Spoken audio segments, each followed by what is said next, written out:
Hey everyone, Pugs here with two new reviews for y'all. Today, I'm covering Just One Bite and The Bully. Damn. Season 3 is really coming out of the gate swinging with all of these iconic episodes one after the other. And I've got a feeling that this season will not be letting up on that anytime soon. Oh well, that just means more entertainment for me. As always, I have to say a quick thank you to everyone who's watching, commenting, liking, just interacting with this video in any way. Love y'all. Now, let's just get right into it. Starting us off today is the certified classic Just One Bite. I'm just gonna come right out and say it. Hope y'all don't mind.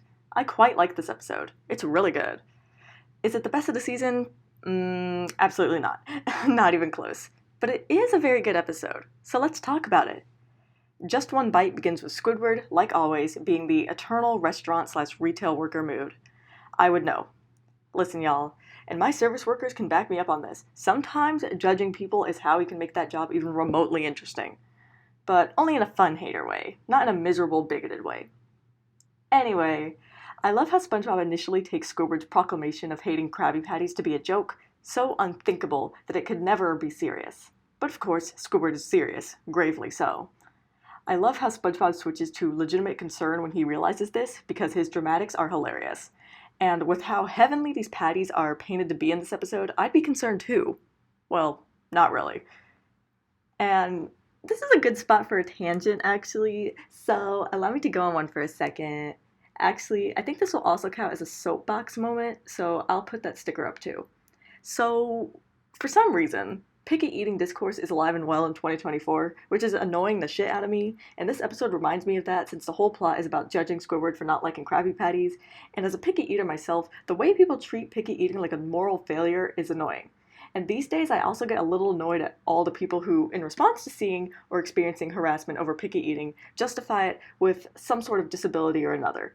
And while it is true that picky eating is frequently caused by various disabilities, and when someone is disparaging picky eaters, they're frequently partaking in ableism, I gotta say that I am tired of this argument because the real problem is people feeling entitled to make fun of how someone else eats in the first place. Like, there's nothing wrong with being selective with what you eat. It's no one else's damn business. And that's why I don't really judge people for what they do or don't eat, except in cases where it's clear someone's just being racist by how they treat certain cultural dishes. Whew. Okay, damn. That was a much longer tangent than expected. I guess I should also say that literally none of this affects how I view the episode. For one thing, this is an exaggeration in the name of comedy, and it's not about picky eaters. Just the subject of the episode reminds me of this dumbass discourse, and so, like usual, I had to share my thoughts on this random thing. If you listen to all of this, you are strong and I like you. I'll probably have to put a timestamp on this tangent just so people know how to skip it. I would just cut it and put it in the closing thoughts, but where's the fun in that? Okay, back to the episode now. Squidward is really good in this episode. As it is about him, he just about carries the whole thing, with SpongeBob of course playing an excellent supporting role. I just adore how dramatic both Squidward and this episode is as a whole. Squidward eventually trying the Krabby Patty just to put on that performance because he doesn't want to admit he was wrong and is such excellent whiplash. While Squidward never outright says that that is why he acted like he hated the patty, I'm pretty sure that's why he did that. Because I do the same thing. Well, not actually, because I'm more emotionally mature. Anyway, what I'm trying to say is that the entire plot from the point of Squidward trying the sandwich is driven by Squidward's fatal flaw of pride, making this some tight character writing. As the episode goes on, the drama of Squidward trying to get more Krabby Patties is entertaining for me, which is unusual because I don't normally like plots with a character keeping an embarrassing, in quotes, secret like this, so kudos to the episode for that. I'd say the one part of the episode that I don't like is during this section of Squidward trying to get his hands on a Krabby Patty. In this case, I'm talking about the whole Triple Krabby Supreme segment. I think the bit lasts just a little too long, but I understand why it was done that way. It wanted to show Squidward's anticipating and desperation. Excellent visual storytelling here, so I have to give it credit on that. This bit ends well anyway, with Squidward digging everything from the trash with the Krabby Patty, and then SpongeBob cremating the poor thing. The fact that Squidward ends up being reduced to tears over it is hilarious, doubly so when I think of the onion gag from the last episode. Oh, if only DoorDash existed back then, huh, Squidward? Moving on. I love how bizarre Squidward's dream is in this episode. It's just the sort of understated weirdness I expect from this show. The SpongeBob wiki page for this episode makes me laugh at this section for, no reason. For some reason, the wording of "after having a dream of a giant Krabby Patty as his wife" is entertaining to me. I never claimed not to be easy to please. Anyway, desperate for a Krabby Patty, or perhaps for a different pleasure if a certain YouTube poop is to be believed, Squidward books it to the Krusty Krab. I suppose this is a good time as any to mention it, but I think the deleted scenes in this episode are hilarious, because y'all know I love my random explosions. I get why they were removed, and I wish they could be added back now, but I guess it's too late? It's never too late, in my opinion. Anyway, this whole last section of the episode is hilarious. Squidward's desperation plus SpongeBob's smugness is just too funny, and then when Squidward finally does go wild, it feels satisfying.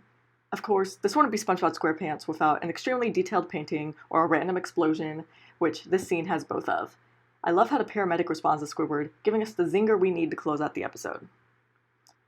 I don't really have any random little thoughts and tidbits about this episode, at least nothing more than I've already mentioned or gone on a very long tangent about, so I suppose I'll just get right to summing things up. Just One Bite is an excellent episode that I have no real problems with.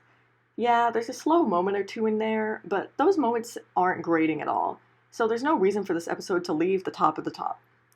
I also think that the dynamic between SpongeBob and Squidward is really good in this one, because we see a bit of an alteration that is still quite in character for both characters. I always love a Troll Bob appearance anyway. This episode belongs in my amazing tier, and so there it shall be, where it comes in with a score of 9 out of 10. My second review of this video is covering the bully, and I think the introduction of my written review said it best. Remember how I've stated multiple times that I don't like to feel frustrated when watching an episode? I hope you do, because that's the main problem I have with the bully. Though you won't know it for the first few minutes. Let's discuss. The bully starts off very well. Surprisingly well, actually. The visual jokes in this scene are very well done, like the masks the students wear as their funny faces, or how Flats first walks into the classroom. That second one especially is the source of that kind of startled laughter the show loves to invoke in me, the kind that shows how easily entertained I am.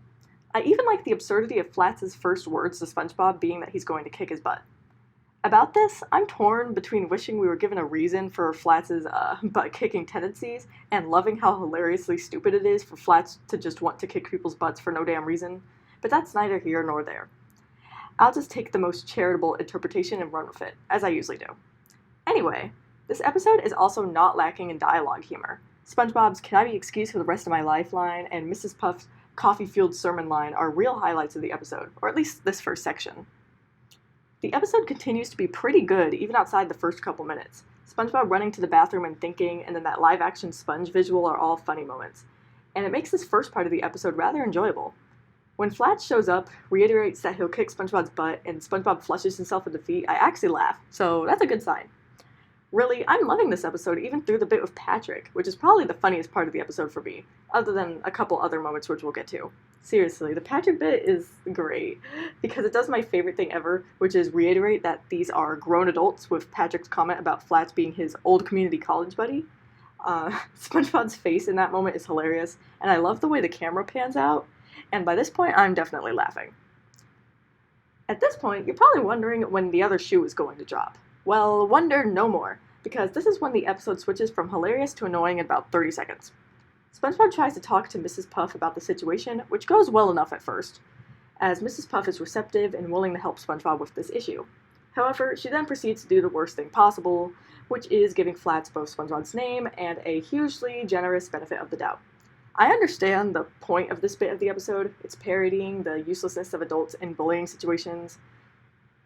That doesn't go over my head. But that doesn't automatically make it funny. It's just annoying as I realize where this episode is heading, or at least I thought I knew where this episode was going, but let's just say it manages to surprise me at the end. The episode returns to being rather enjoyable as SpongeBob runs into Flats' dad in what is one of the funniest moments of the bully, especially with the whole, "now he's gonna kick my butt." And then we get the classic, "out of my way, can't you see he's gonna kick my butt?" which has been memed to hell and back, but I don't care. It's absolutely hilarious, especially once it comes up a second time. We get a bit of beautiful catharsis when Flats slips on the banana peel, and honestly, I love how unhinged this man is, and that he's still gonna kick SpongeBob's butt after almost dying. Just the utter ridiculousness and drama of all this is endlessly entertaining, enough for me to almost forget the earlier misstep of the episode. When SpongeBob gets home, we get more hilarity. I love the whole, "Who is it?" followed by Flats busting the door down. That was hilarious. And then Gary here is the goat once more with his camera. And the build-up and payoff of SpongeBob realizing that Flats can't actually hurt him is great too. Flats' determination is commendable though, I suppose. With him trying to kick SpongeBob's butt throughout day and night, work and free time.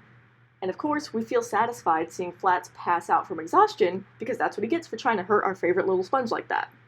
SpongeBob's little philosophical moment is fun too. I didn't realize this was a common thing that he's done. Like, he did the exact same thing in Frankendoodle. So clearly, the episode ends on a nice note of catharsis and SpongeBob facing his fears. Except this isn't the end of the episode. Instead of us ending on this satisfying ending, we get the worst freaking ending possible, which only serves to piss me off and make this episode fall at least 1, if not 2 tiers. Mrs. Puff walks in and assumes SpongeBob hit Flats, because of course she does. I hate misunderstandings like this, by the way. Like, even outside of the context of the episode, I hate that kind of, "oh, the victim was the aggressor" misunderstanding. Anyway, this assumption is the worst assumption possible to the point of mental gymnastics because 1, SpongeBob told Mrs. Puff that Flats was trying to fight him, and 2, it's SpongeBob goddamn SquarePants who is built like a twig against Flats, a huge fish. And then we get the ending line, which is just insulting and insanely frustrating because of Mrs. Puff's supposed no butt-kicking policy. I understand what the writers were trying to do here. It was irony, it was hypocrisy, it was supposed to be a little frustrating, but I think a little frustrating completely misses the mark, and it's not funny. It just ends the episode on a very sour note. The Bully could have easily been an amazing tier episode. It was an amazing tier episode, even with the misstep in the middle of it, until that ending scene, which single-handedly brought the episode down 2 tiers. As I've said throughout this review, I can understand what this episode was trying to do, what it was trying to parody and exaggerate, and it almost worked. Except it leaned too far into the frustrating aspects of this situation at the wrong moments. Having that moment in the middle of the episode was relatively fine because the rest of the episode was able to make up for it through satisfaction. Making frustrating the ending zinger of the episode was certainly a choice. A bad one. And that's why this episode is in my good tier, where it comes in with a score of 7.8 out of 10. As always, gotta end the review with some closing thoughts of mine. Another pair of episodes with reviews longer than I thought they'd be. Sometimes, I wonder if the score I gave The Bully was too high. I mean, I really do not like the ending at all, but the rest of the episode is just so dang good. So I think a 7.8 out of 10 is fair. And related to The Bully, despite my penchant for positivity, I gotta admit it's kind of fun to tear an episode a new asshole. There aren't very many times I'll be doing that this season. Actually, in general, this isn't even a practice I engage in all that much. If I get too negative, I get sad. And more importantly, I'm so easy to entertain, and it's easier for me to focus on the positives. That's why I like to think of my attitude towards SpongeBob, which I think is an attitude many others are adopting, as the spiritual successor and antithesis to the mid-2010s cartoon review slop. But that's a conversation for another day. And I think that's about it for this review. So I'm just going to go ahead and close it out now, and I will see you all in the next review.